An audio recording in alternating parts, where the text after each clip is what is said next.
Himanshi traders, building material suppliers, रेती गिट्टी, ईंट, सीमेंट, मोहरम के थोक विक्रेता। इशिका ट्रेडर्स, शक्कर एवं तेल के थोक विक्रेता। संजू भैया पताशे वाले, मोतीचूर के लड्डू, सोहन पपड़ी, kaju katli, malai barfi, milk cake, rasgulla, Bengali sweets, kesar katli, 11 Parshuram Marg, Gandhinagar, Indore. Namdev electronics, समस्त प्रकार के इलेक्ट्रॉनिक सामान के विक्रेता। Shri Chokse traders, water and building material supplier. स्थानीय शासकीय अस्पताल में उस समय हड़कंप मच गया जब शनिवार दोपहर करीब 2 बजे सीएमएचओ रजनी डाबर अस्पताल परिसर का औचक निरीक्षण करने पहुंची, जहां अस्पताल परिसर में पसरी गंदगी को देख सीएमएचओ मैडम ने जिम्मेदारों को फटकार लगाई। जब अस्पताल में होने वाली नसबंदी शिविर में मौजूद महिलाओं के मुंह पर बंधे कपड़े को देखकर मैडम द्वारा तत्काल मास्क वितरण कराए गए। इस दौरान नसबंदी शिविर में आई महिलाओं के परिजनों ने सीएमएचओ मैडम डाबर को अस्पताल परिसर में बने शौचालय में फैली गंदगी से रूबरू करवाया, जिसे देख मैडम ने अस्पताल में मौजूद सफाई कर्मियों की कार्यशैली पर नाराजगी व्यक्त कर तुरंत सफाई करवाने के आदेश दिए। क्या निर्देश? हाँ, यहाँ पे ये देखा गया कि नई बिल्डिंग भी बनी है। ऊपर जो यहाँ पे है ओपीडी में थोड़ा सा डिस्टेंस और बैलेंस करने के लिए इनको नीचे कर लो, हाथ नीचे कर लो थोड़े निर्देश दे दिए गए हैं। और जैसे कि यहाँ पे पानी की व्यवस्था नहीं है, आप लोगों ने भी बताया है, उसके भी मतलब अति करा दिया है। और शौचालय का भी जैसे आप लोगों ने दिखाया है कि पानी काफ़ी ज़्यादा था, गंदगी थी, उन्होंने भी बीमा को बोल दिया है सफाई करने के लिए इंचार्ज को। और अभी प्लम्बर को भी बुलाया भी है कि वो उसको करा के मुझे फ़ोटो भेजेंगे और पानी की भी पीने की व्यवस्था भी आज करके मुझे अभी बताएंगे। अभी फिलहाल तो मैं अभी यहाँ पर हूँ, वो देख लेते हैं कि वो आया कि नहीं आया प्लम्बर, वो दिखा लेते। मैडम यहाँ पे शिविर लगते हैं, डॉक्टर उपलब्ध नहीं होते और महिलाएं भूखी प्यासी बैठी रहती है। ये आपको ये बताना चाहूँगी, वही मैं बात कर रही थी। जैसे बताया कि यहाँ पे मैंने अभी बात करी है एनएम आशा से भी कि हमने मतलब जहाँ पे केसेस हमारे जो डॉक्टर्स हैं एलटीटी सर्जन, चूँकि हमारे पास इतने ज़िले में नहीं हैं और हमको इंदौर से बुलाने पड़ते हैं, वो भी हमें बहुत मुश्किल से मिलते हैं एलटीटी सर्जन। तो जब उनको वो लोग वहाँ से भी अपनी सर्जरी करके मतलब इधर आते हैं तो उनको शाम हो जाती है। इसलिए हमने कहा था कि इन लोग दोपहर को लेके आएँ, चूँकि इन लोगों को बस नहीं मिलती इसलिए ये लोग सुबह से आ जाते हैं। तो अभी हमने इनको बोल दिया है कि मतलब इनके रुकने की जो है व्यवस्था हो जाए और शाम को इनको फंड मिलता उसी से वो गाड़ी करके वो जाएं, या तो फिर यहाँ से गाड़ी करा दी जाएगी, उसी फंड से उनको भेजा जाएगा। अभी भी कमज़ोर है यहाँ पर। देखिए यहाँ पे जो बेड है, यहाँ पे एचआर है, अभी धीरे धीरे काफ़ी डॉक्टर्स आ गए हैं, स्टाफ नर्सेस काफ़ी आ गई हैं यहाँ पे, इसमें कोई शक नहीं है। अब जाते जैसे जैसे समय होगा व्यवस्था पूरी कर दी जाएगी। जैसे वहाँ से क्योंकि यहाँ के मतलब जो डॉक्टर्स की जो व्यवस्था है वो शासन के द्वारा ही होती है और अभी काफ़ी डॉक्टर्स हमको यहाँ पर मिल गए हैं और धीरे धीरे सारी व्यवस्था हो जाएगी। अभी हम यही कोशिश कर रहे हैं कि यहाँ पे सीजर की व्यवस्था हो जाए, उसकी भी हमारी पूरी कोशिश है। अभी तो ओटी भी चालू नहीं हो पाया मैम, और मेडिकल ऑफिस मेडिसिन ऑफिसर भी कोई भी नहीं आया। हाँ, तो जैसे आएंगे तो फिर जहाँ वो तो मैंने जब को बताया है कि ये शासन से ही होता है, ऊपर से ही होता है पोस्टिंग, यहाँ से नहीं होती है डॉक्टर्स की पोस्टिंग। तो जब जैसे डॉक्टर्स भी आ जाएंगे तो यहाँ व्यवस्था भी होगी। और अभी मतलब फिर भी हमारे पास यहाँ पर काफ़ी डॉक्टर्स हैं और हर पीएससी में लगभग यहाँ पे डॉक्टर्स हैं, इसमें कोई कमी नहीं है यहाँ पे डॉक्टर्स की। वैसे हाँ, स्पेशलिटी की ज़रूर कमी है, पूरे ज़िले में स्पेशलिटी की कमी है कि हमारे पास क्लास 1 अधिकारी नहीं है। इवन हमारे मतलब यदि कहा जाए तो जैसे कि अभी कोविड का समय था, आपने देखा आज हमारे जिला अस्पताल में हमारे मेडिकल स्पेशलिस्ट मगर हमारे एक ही डॉक्टर थे जो थे, और आज की तारीख में हमारे पास 4 मेडिकल स्पेशलिस्ट पीजी आ गए हैं। अब यहाँ की समस्याएं जो है वो धीरे धीरे होगी। अभी हमारे पास पीजी के डॉक्टर्स भी आ गए, गायनेकोलॉजिस्ट के यहाँ भी आ गए हैं और बच्चे के डॉक्टर यहाँ तो हैं ही, कमी है तो यहाँ पे एनेस्थेटिस्ट की है, वो भी हम कोशिश कर रहे हैं कि यहाँ पे एनेस्थेटिस्ट आ जाए। हड्डी के मरीजों के लिए मैडम काफ़ी परेशानी होती है। रोज 3-4 मरीज हड्डी टूटने वाले आते हैं, लेकिन उनको बाहर हड्डी जुड़वाना पड़ता है। यहाँ पे तो पीजी के डॉक्टर हैं, उनको बीएमओ का चार्ज दे दिया गया है, मेडिकल ऑफिसर है। अभी तक बीएमओ का चार्ज तो कोई भी पैसे से उसको भी दिया जाता है जो कोई मतलब वाली बात नहीं। मैं पूरे तकनीकी कारण बताते हैं कि मेडिकल ऑफिसर के पद पर है, उनको इसका कोई वो उनको अथॉरिटी नहीं है। अथॉरिटी नहीं है, बिल्कुल अथॉरिटी है, वो पोस्ट ग्रेजुएशन है तो पूरा इलाज कर सकते हैं। पर वो मना करते हैं कि हमको उसका अथॉरिटी दे नहीं रहा। मेडिकल ऑफिसर मतलब सिर्फ डॉक्टर, हम सिर्फ देख सकते हैं मरीज, हम प्लास्टर नहीं कर सकते। ऐसा नहीं, क्यों, बिल्कुल कर सकते हैं। ऐसा कहीं भी कोई ऐसा वो नहीं प्लास्टर है तक नहीं होता। पोस्ट ग्रेजुएशन करके आए हैं तो नहीं मैडम, उनका कहना है कि सरकार मुझे वो तनख्वाह दे रही है जिसके लिए मैं नियुक्त हूँ। मैं मेडिकल ऑफिसर हूँ मैं। पोस्ट ग्रेजुएशन सरकार ने आपको कराया है तो किस बेस से कराया? सरकार ने आपको पोस्ट ग्रेजुएशन कराया है इसलिए कि आप 7 सुविधाएं दें। बोले या तो प्रमोशन होगा जब, या फिर हमको एक्स्ट्रा कुछ मिलती है तो। कोई प्रमोशन होगा तो करें, बिल्कुल कर सकते हैं। मैडम अब आखिरी क्वेश्चन मैडम, ये रोगी कल्याण समिति में जो गड़बड़ झाला हुआ है इसमें आपकी तरफ से क्या कार्रवाई? एसी की मतलब उसकी भी मतलब यहाँ से एसडीएम के द्वारा भी जांच की जा चुकी है और एक टीम हमने यहाँ पे भेजी थी और उसका प्रतिवेदन आज कलेक्टर मैडम के पास प्रस्तुत कर दिया जाएगा। मैडम क्या पाया गया इसमें?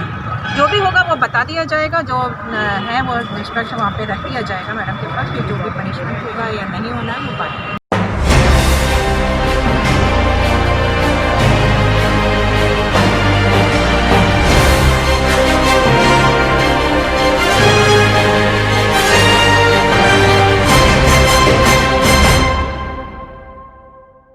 इंदौर में सड़क हादसे रुकने का नाम नहीं ले रहे हैं। दरअसल मामला देर रात भंवरकुआ थाना क्षेत्र के नौलखा चौराहा का है, जहां पालीवाल ट्रेवल्स की इंदौर पुणे बस नौलखा चौराहा से गुजरते वक्त अचानक अनियंत्रित खो गई थी और चौराहा पर बने ट्रैफिक सिग्नल से जा टकराई, जिससे सिग्नल टूटकर जमीन पर गिर पड़ा।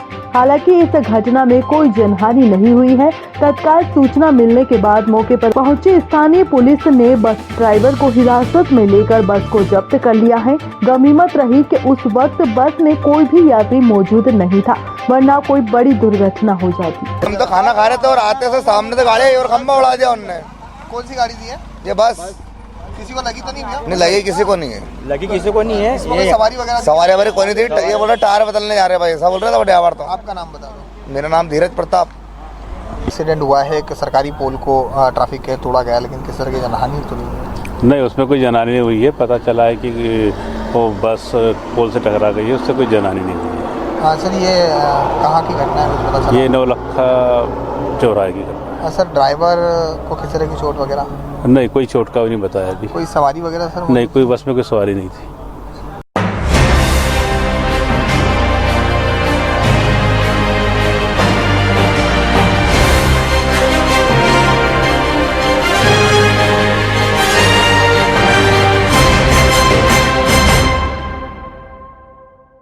पूर्व प्रधानमंत्री एवं ओजस्वी वक्ता अटल बिहारी वाजपेयी जी का जन्मदिन इंदौर के बाणगंगा इलाके में वरिष्ठ भाजपा नेता आईपीएस यादव के नेतृत्व में केक काटकर बड़े ही हर्षोल्लास के साथ मनाया गया। इस मौके पर क्षेत्र के भारतीय जनता पार्टी के सभी नेता और कार्यकर्ताओं ने एकत्रित होकर अटल जी के चित्र पर पुष्पांजलि अर्पित करने के बाद अटल जी के व्यक्तित्व एवं कार्यों पर चर्चा की। वरिष्ठ भाजपा नेता आईपीएस यादव ने बताया कि अटल बिहारी वाजपेयी हमारे पितृ पुरुष हैं, जिन्होंने भारतीय जनता पार्टी को सींचा है और उनके नेतृत्व की पूरी दुनिया लोहा मानती है। आईपीएस यादव ने अटल बिहारी से जुड़े इंदौर दौरे की याद को ताजा करते हुए बताया कि जब अटल बिहारी वाजपेयी इंदौर से उज्जैन की ओर जा रहे थे, तब उन्होंने उनके निवास पर रुककर उनसे मुलाकात की थी और जलपान किया था। अटल बिहारी वाजपेयी की इस सादगी ने सभी को मोहित किया था। अटल बिहारी हमारे पितृ पुरुष हैं। हमारी पार्टी को उन्होंने बढ़ाया और काम किया। जब से वो सक्रिय हुए राजनीति में, सबसे वो सक्रिय, पहले जनसंघ को उन्होंने बढ़ाया, जनसंघ के अध्यक्ष रहे। इसके बाद फिर जो उन्होंने पार्टी बनाई, पहले एक जनता पार्टी बनी, उसको भी उन्होंने चलाया। उसमें शायद विदेश मंत्री बने थे और जो कभी विदेशों में हिंदी में भाषण नहीं हुआ, उनने जिनेवा में जाके हिंदी में भाषण दिया, जिससे उनका नाम हुआ। और वो राजनीति में इतने सक्रिय थे कि उनका भाषण सुनने दुनिया के लोग, पार्टी, विपक्ष, कांग्रेस वाले सभी कार्यकर्ता उनके भाषण सुनने आते थे। इतने अच्छे भाषण देते कवि थे। उनने राष्ट्र धर्म में पत्रिका लिखी और ये जो स्वदेश पत्र, ये भी उन्हीं का है। उन्होंने ये कई पत्रिकाएं लिखी। वो नाटक देखने के, फिल्म देखने के बहुत शौकीन थे। आज किस तरह से तस्वीर पर माल्यार्पण दी और क्या कुछ? आज में अटल जी के हम माल्यार्पण कराएंगे। हम ही कार्यकर्ता सभी आए हैं, सभी लोग उनका माल्यार्पण करेंगे और उनसे सीख लेंगे कि हिंदू धर्म की एकता बनी रहे। उन्होंने हिंदू धर्म के लिए बहुत काम किया है और प्रधानमंत्री बने, 3 बार प्रधानमंत्री बन गए। देश का पहला प्रधानमंत्री अटल जी है जो 3 बार देश के प्रधानमंत्री बने। एक बार उन्होंने 24 पार्टियों को मिला के 5 साल पूरी सरकार चलाई। उनकी मंत्रिमंडल में 80 मंत्री थे जो लोकबद्ध जम्मू मंत्रिमंडल है, इसलिए उन्होंने काम किया, बहुत काम किया। उनको भारत रत्न भी दिया गया और भारत रत्न नवाजा गया। इसके बाद उनको कई उपलब्धियों से नवाजा गया। देश में विदेश में भी उनका नाम चलता है। ऐसे पुत्र पुरुष हमारे देश में और ऐसे आ जाएं तो देश का सुधार। जैसे उनकी जगह मोदी जी भी आए, मोदी जी बहुत बढ़िया काम कर रहे हैं, मोदी जी का भी नाम चल रहा है। और अटल बिहारी बोलते थे कि मोदी आके किसी समय देश में चलाया। आज हमारी भारतीय जनता पार्टी दुनिया की सबसे बड़ी पार्टी है। इंदौर में एक बार वो आए थे, उस समय हम लोग वहाँ राजवाड़ा से छामेर जा रहे थे, तो हम उस समय टापरे में रहते थे। टापरे में एक झंडा लेके हम खड़े हो गए। अटल बिहारी रुक गए थे और हमारे टापरे में बैठ के उन्होंने कहा पानी पिला दे। मैंने उनको पानी पिलाया था और यानी अच्छे बातचीत करी उन्होंने। तो हमने आज साधारण नेता है जो हमारे टपरे में बैठ के हमारे इतने बड़े नेता ने आके हमारा सम्मान बढ़ाया। ऐसे नेता को हम सच्चा नमन करते हैं। कब की बात होगी और उसमें किस पद पर क्या करेंगे? उस समय वो भारतीय जनता पार्टी के अध्यक्ष थे, राष्ट्रीय अध्यक्ष थे। किस लिए आए थे वो सामने? वो छामेर नहीं, इंदौर में आए थे। शायद दशहरा मैदान टंकी का उद्घाटन था, उसमें आए थे।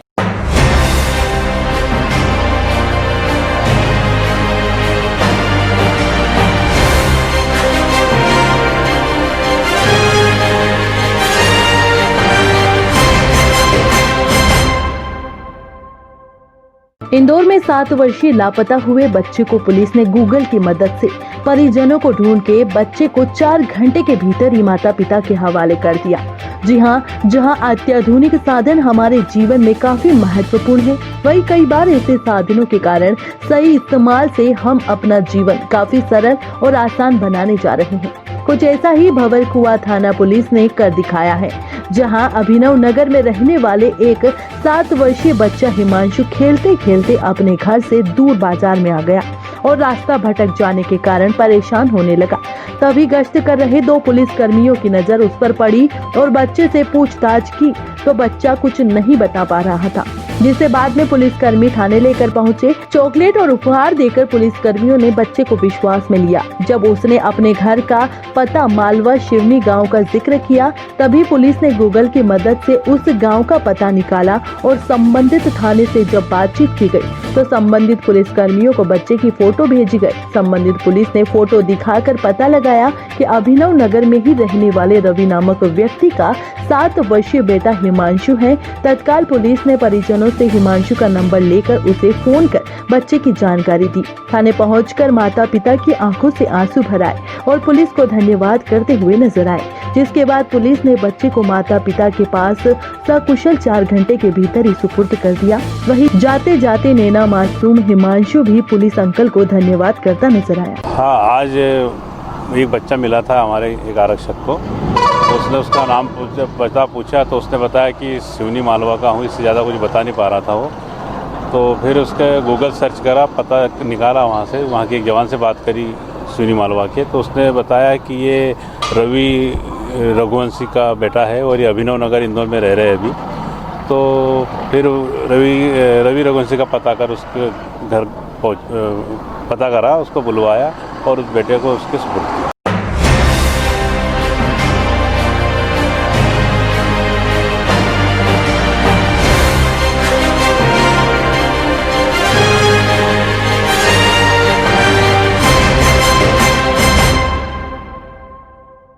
आर्थिक राजधानी इंदौर में स्मार्ट सिटी प्रोजेक्ट के तहत बनने वाली सरवटे टू गंगवाल रोड के लिए अलग अलग हिस्सों में काम पूरा करने की मशक्कत चल रही है। मच्छी बाजार क्षेत्र में सड़क निर्माण कार्य पूरा हो चुका है, लेकिन वहां अभी भी ड्रेनेज और पानी की लाइन बिछाने के लिए सड़क के दोनों छोर पर 150 से ज्यादा मकानों और दुकानों के बाधक हिस्से हटाए जाना बाकी है।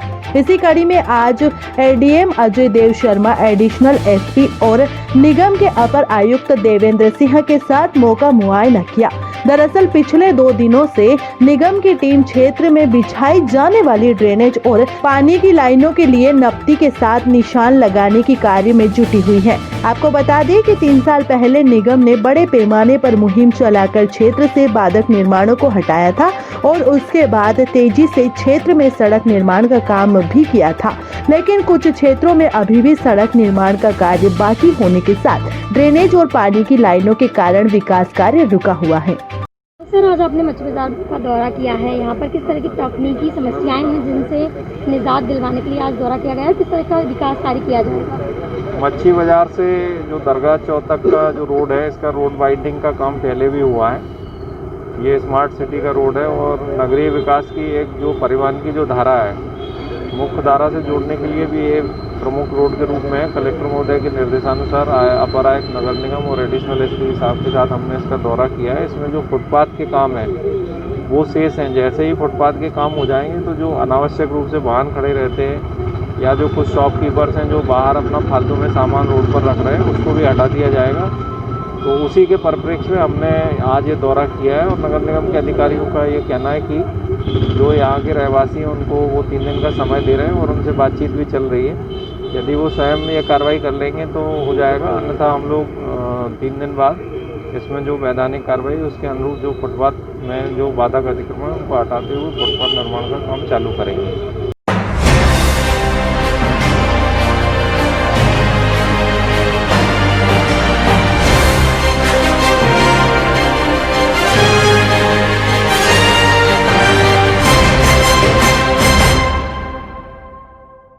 ओमकारेश्वर पवित्र तीर्थ नगरी से 10 किलोमीटर दूर ग्राम भोगावा में रात्रि 9:30 बजे के आसपास ओमकारेश्वर बांध की मुख्य नहर में अनियंत्रित होकर कार गिरी, जिसमें महिला की मौत हुई व 2 युवक गंभीर रूप से घायल हो गए। दोनों को सनावद अस्पताल में भर्ती कराया गया है। अभी दोनों की हालत खतरे से बाहर है। सनावद से ओमकारेश्वर की ओर आ रही कार से हुआ दर्दनाक हादसा। अभिषेक चतुर्वेदी और उनका एक कर्मचारी गौतम केवट को सनावद अस्पताल में उपचार के लिए भर्ती कराया गया है। गरिमा चतुर्वेदी की गाड़ी में फंसे होने के कारण मौत हो गई। पुलिस को सूचना मिलते ही ओमकारेश्वर थाना टीआई जगदीश चंद्र पाटीदार दल बल के साथ मौके पर पहुंचे और भारी मशक्कत के बाद गाड़ी को देर रात 11:45 के लगभग नहर से बाहर निकाला। महिला की गाड़ी में फंसे होने के कारण मौत हो जाने से ओमकारेश्वर सिविल हॉस्पिटल पोस्टमार्टम के लिए भेजा। सर बताइए क्या मामला है? दबाओ उसको है ना। ये करीब 9:30 बजे एक ग्रामीण राकेश करके है यहाँ पे, उसने मुझे फ़ोन किया कि सर एक गाड़ी नहर में गिर गई है। तत्काल हम लोग आए, पुलिस भी आई, गाँव के ग्रामीण लोग, पत्रकार लोग, सभी लोग आ गए। तो यहाँ पता चला कि एक अभिषेक पिता शिव कुमार चतुर्वेदी उम्र 38 वर्ष, अपनी पत्नी गरिमा उम्र 30 वर्ष और एक उनका कोई लड़का है जो काम करता था, गौतम नाम का लड़का 16-17 साल के। ये लोग कहीं सनावत तरफ से आ रहे थे तो गाड़ी का कहीं टायर फटा या अनबैलेंस हुई और ये बीच नहर में गिर गई। तो इसमें से गौतम और अभिषेक तो निकल गए हैं और ये अभी अस्पताल में, वो ठीक है, उनकी स्थिति खतरे से बाहर है। लेकिन महिला की डेथ हो चुकी है, उसको गाड़ी को निकाल लिया है। आप देख रहे हैं अभिषेक और उसको पीएम के लिए वहाँ भेज दिया गया है।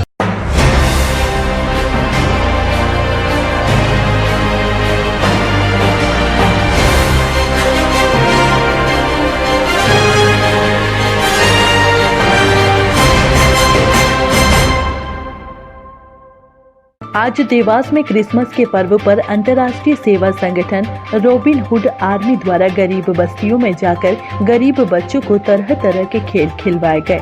रॉबिन हुड आर्मी, जो कि एक अंतर्राष्ट्रीय सेवा संगठन है, जो हर त्योहार ही नहीं बल्कि हर दिन गरीब बच्चों को पढ़ाई के साथ साथ अन्य गतिविधियां भी सिखाते हैं।